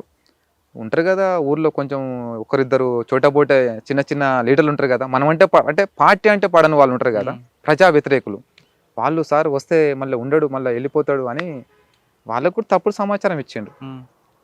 సరే అమ్మ నా కోసం మా అమ్మ చాలా కష్టపడ్డది. మళ్ళీ నేను చెప్పిన అమ్మ ఎస్పీ దగ్గరికి పోమని చెప్పిన. ఆ అమ్మ ఎస్పీ దగ్గరికి పోయింది. పోయిన తర్వాత అడిగింది. ఇక నేను ఉండి చాలా ఆలోచించు నాన్న కూడా. ఇక ఆలోచించి ఎస్ఐకి ఫోన్ చేసి చెప్పిండంట ఎస్సీఐకి, ఉండి పేపర్లు చేయండి అతని విక్రమ్ అంటే, లేదు సార్ ఆయన బయటకు వస్తే వెళ్ళిపోతాడు సార్ అట్లేటంటే, అరే ఎంతోమంది లొంగిపోయి ఎవరు బతుకులు వాళ్ళు బతున్నారు కదా, ఆయన లాస్ట్ ఒక్కడు దొరికింది కాబట్టి ఆయన మొత్తం బలి చేశారు, చేయండి వచ్చి ఆయన భార్య పిల్లలతోని తల్లి చూసుకుంటాడు మళ్ళీ వెళ్ళిపోతాడు టైంకి వెళ్ళిపోతాడు కదా అంటే ఆయన పేపర్లు చేయించాడు సార్, పెరోల్ పేపర్లు. ఆయన చెప్తున్నా చాలా, నేను చెప్తున్నా కదా ఆయన దేవుళ్ళు అంటే దేవుడిని నమ్మ కానీ దేవుడు లాంటి మనిషి అనుకో, ఆయన ఎక్కడో తెలియదు. ఇక నాకు లైఫ్లో అనుకున్నా సార్ అట్లాంటి ఆఫీసర్లు ప్రతి జిల్లాలో ఉంటే సమస్యలు అనేవి రావు, అంటే ప్రజలకు ఎలాంటి సమస్యలు రావు. అట్లాంటి ఆఫీసర్ ఉండాలి, కానీ అట్లాంటి ఆఫీసర్ పోలీసులో కాదు రాజకీయ నాయకుడు కూడా ఉండాలి. అప్పుడే ప్రజలకు సామాజిక న్యాయం జరుగుద్ది. బాగా ఇబ్బంది పెట్టే ఆఫీసర్? ఇబ్బంది అంటే అప్పుడు నేను స్టార్టింగ్ పోయినప్పుడు చాలా ఇబ్బంది పెట్టారు. చాలాసార్లు ఇక కుటుంబ సభ్యులను హింసించే వాళ్ళు బాగా ఇబ్బంది పెట్టారు. చాలా ఎదుర్కొన్నది, ఆర్థికంగా చాలా నష్టపోయింది కుటుంబం. కొంచెం ఊరే అంటే వ్యవసాయం మొత్తం బంద్ చేసి వేరే ఊరు కూడా వెళ్ళిపోయిన పరిస్థితి. బాగా ఎవరు పెంచాలి, అది అంతోనప్ప అని ఒక సిఐ ఉండే డిఎస్పి, నేను సెకండ్ టైం పోయినప్పుడు బాగా హింసించాడు మా కుటుంబాన్ని. బాగా బూతులు మాట్లాడేవాడు అమ్మని. నేను సెకండ్ టైం పోయినప్పుడు నాకు బాబు 6 months చిన్న బాబు ఉండే. బాగా వర్షం వస్తున్నా కూడా ఇంటికాడ నుంచి తీసుకుపోయి స్టేషన్లో కూర్చోబెట్టి, మా బాబుకు జ్వరం వచ్చినా కూడా వదలకుండా బాగా బూతులు తిట్టి బాగా ఇబ్బంది పెట్టిండు కుటుంబాన్ని. మనోహర్ లాంటి వాళ్ళు మంచి వాళ్ళు ఉన్నారు, ఆంటోనాపోలి వాళ్ళు చెడ్డవాళ్ళు ఉన్నారు. అతను కూడా ఏం చెడ్డవాడు కాదు, ఆయన ధర్మం అంతే, ఆయన వృత్తిరీత్యా ఆయన అట్లా చేస్తున్నాడు అంతే, చేసిండు అంతే. కానీ ఎవరు కూడా నక్సలైట్లు అంటే చంపాలి వాళ్ళని హింసించాలని ఎవరికి ఉండదు, కొంత ఉంటుంది. ఓకే, చివరిగా చెప్పండి, పార్టీ ఒకప్పుడు పట్టున్న నల్లమల ఏరియాలో ఇక్కడ నుంచి ఏఓపికి వెళ్ళడానికి ప్రధాన కారణం ఏమనుకోవచ్చు? అంటే ప్రజల నుంచి సహకారం దూరం అయిందా? ప్రజల నుంచి సహకారం దూరం కాలేదు, పార్టీ దానికి. అయితే ఇక్కడ పార్టీ బలంగా ఉన్నప్పుడు కానీ తర్వాత బలహీన అయినప్పటికీ కానీ అసలు పార్టీ ఇక్కడ నుంచి వెళ్ళిపోవటానికి కొన్ని కారణాలు ఉన్నాయి. ఎందుకంటే ప్రజల ఆదరణ ఉన్నాయి సార్, కాకపోతే ప్రజలకు నాయకత్వం వహించి వాళ్ళని ఉద్యమాల వైపు నడిపించలేకపోవడమే పార్టీ నష్టపోయింది. అచ్చా, నాయకత్వ లోపం. నాయకత్వం లోపం ఒకటి, తర్వాత ప్రజల్ని పోరాటాల వైపు నడిపించలేదు. ప్రతిదీ పార్టీ చేసింది, ఏదైనా ఒక యాక్షన్ చేయాలంటే పార్టీ చేసింది, ఏదైనా ఒక స్టేట్మెంట్ ఇవ్వాలంటే పార్టీ చేసింది. కానీ ప్రజల సమస్యల మీద, ప్రజల హక్కుల మీద, ప్రజల్ని ఉద్యమాల వైపు కానీ తర్వాత కొన్ని పోరాటాల వైపు కానీ నడిపించలేకపోయింది పార్టీ. కాబట్టి ఏంటంటే ఆ ప్రజలు కూడా పార్టీకి దూరం అయిపోయినారు. ఇప్పుడు ప్రజల్ని ఉద్యమాల వైపు నడిపించి పోరాటాల వైపు నడిపిస్తేనే ప్రజలు ఉద్యమంలోకి వస్తారు, వాళ్ళు మరింత పోరాడతారు. కానీ అట్లాంటిది ఏం చేయలేదు, అంటే చేయలేక పోయింది పార్టీ. కానీ పార్టీలో వెళ్ళి ప్రజల కోసం పోరాటాలు చేసిన విక్రమ్కి ఎదురైన కష్టాలు ఏంటి? నాకు ఎదురైన కష్టం ఎప్పుడు అంటే, నాకు కష్టం అంటే నాకు అంత కష్టం వచ్చినా నేను అంత ఏం బాధపడను, నాకు భయం అంటూ కూడా ఏం తెలియదు నాకు ఇంతవరకు. కష్టం అంటూ ఏ రోజు కూడా కష్టం అని కూడా ఎప్పుడు నేను అనుకోలే పార్టీలో. నేను పార్టీలో ఉన్నప్పుడు కూడా చాలా పార్టీ ఏ పని అప్పచెప్పినా కూడా నేను ఎంత రిస్క్ ఉన్నా కూడా నేను వెళ్ళి పని చేసుకొచ్చేది పార్టీలో.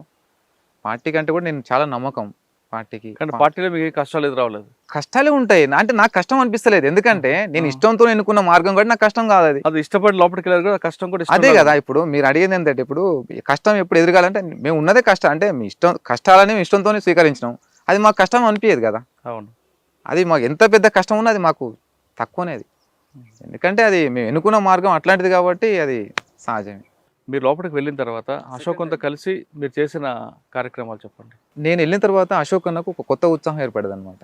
ఎందుకంటే అప్పటికి వాళ్ళు ముగ్గురు సింగిల్గా ఉండేవాళ్ళు. వాళ్ళు పార్టీ కార్యక్రమాలు కూడా ఏం చేయకపోయేవాళ్ళు. వాళ్ళు ఉండేటోళ్ళు అంతే అక్కడ. నేను వెళ్ళి కలిసిన తర్వాత అలియాస్ జాన్ బాబురావు నేను పోయి కలిసిన తర్వాత వాళ్ళకు కొత్త ఉత్సాహం వచ్చిందనమాట. సరే అంటే ఈయన నాకు అంటే బలం ఉంది. బలం ఉంది అనగా తర్వాత అక్కడ కొంతకాలం వరకు మేము నిశ్శబ్దంగా ఉన్నాము. తర్వాత అక్కడ ఆదివాసీ ప్రజల మీద అక్కడ మత్స్య కార్మికుల సమస్యల మీద పోరాటం చేసినాం మనం. అంటే ఏ విధమైన పోరాటం అనుకున్నప్పుడు ఇప్పుడు అక్కడ ఆదివాసీ ప్రజలు ఒకప్పుడు పార్టీ నక్సలైట్ పార్టీ బలంగా ఉన్నప్పుడు అక్కడ వ్యవసాయం చేసుకొని జీవించేవాళ్ళు. కానీ ఈరోజు వ్యవసాయం అనేది బంద్ చేసి ఒక సారా మాత్రం అమ్ముకొని బతున్నారు అక్కడ. కానీ గిరిజనేతలు ఉన్నారు కదా, వాళ్ళు వేరే దగ్గర నుంచి ఇక్కడ తండలలోకి వచ్చేసి అంటే గుడలోకి వచ్చేసి వీళ్ళ భూములు మొత్తం వాళ్ళు ఆక్రమించుకొని వీళ్ళు భూ యజమానులు వీళ్ళు అయిపోయినారు. వాళ్ళు కింద పని చేసేలాగా అయిపోయారు అన్నమాట. అయితే ఇది మళ్ళీ మేము పార్టీ అక్కడ అశోక్ అన్న చాలా సీరియస్కున్నాడు. అశోక్ అన్నని ఆదివాసులు దేవుడుగా భావిస్తారు. నల్లమల్లలో దేవుడు అన్న అంటారు నేను అంటే అట్లా ఆదరిస్తారు అనమాట అశోక్ అన్నని. అట్లా అశోక్ అన్న మేము ఉన్నప్పుడు వాళ్ళ సమస్యల మీద చాలా సాల్వ్ చేసినాము. తర్వాత అక్కడ కృష్ణా రివర్ మొత్తం కూడా ఎవరు మత్స్య కార్మికులు ఉంటారు సార్ అక్కడ. వాళ్ళ సమస్యలు చాలా ఉండేటివి. వాళ్ళు పార్టీ దృష్టి తీసుకొచ్చారు చాలాసార్లు. వాళ్ళ సమస్యలు ఏంటంటే వాళ్ళకు సమస్యలు ఒకటి, దళారుల నుంచి వాళ్ళు దోపిడీ గురయ్యేవాళ్ళు. ఓకే. అయితే ఆ దోపిడీ నుంచి వాళ్ళకు మేము విముక్తి కల్పించాం. అంటే వాళ్ళకు ఉచితంగా ఏ స్టేట్లో అయితే వాళ్ళ దగ్గర చేపలు తీసుకుంటారో వాళ్ళకు ఉచితంగా వలలు ఇప్పేయడం కానీ, తర్వాత వాళ్ళకు బుట్టికి 2000 బోనస్ లాగా తీసేయడం కానీ, తర్వాత వాళ్ళకు అక్కడ ఏదన్నా అపాయం జరిగినా కూడా అక్కడ సౌకర్యం ఉండదు. అక్కడ బోట్లు ఉండవు. అక్కడ 2 డేస్కి ఒకసారి వచ్చి బోట్లో వచ్చి చేపలు వేసుకుని పోతారు అనమాట. కాబట్టి ఏంటంటే 2 కిలోమీటర్ దూరంలో ఒక బోటు ప్రత్యేకంగా పెట్టాలి. అంటే అక్కడ ప్రజలకు ఏదైనా హాని జరిగినా, అక్కడ గర్భిణులకు ఎలాంటి ప్రాబ్లమ్స్ వచ్చినా కూడా ఆ బోటు వాళ్ళ కోసం సపరేట్గా ఏదైనా అపాయం జరిగితే అంటే అంబులెన్స్ లాగా అట్లా సాల్వ్ చేసి వాళ్ళకు న్యాయం చేసాము. నల్లమలలో మావోయిస్టు పార్టీ అంటే గతంలో పీపుల్స్ వార్ పార్టీ పూర్తిగా కనుమరవడానికి ప్రధాన కారణం నాయకత్వ లోపం ఒకటే కాదు, ప్రజల్ని ముందు తీసుకొచ్చి నడిపించడంలో నాయకత్వ లోపం చాలా స్పష్టంగా ఉందంటున్నారు విక్రమ్. ప్రజలకు కావాల్సిన సమస్యలపై పార్టీ పోరాటం చేయకుండా ప్రజలను కూడా భాగస్వామ్యం చేసి వాళ్ళ ద్వారా పార్టీ కానీ ఒకవేళ సమస్యలపై పోరాటం చేస్తుంటే నల్లమలలో ఇప్పటికి కూడా ఖచ్చితంగా ఉండేది.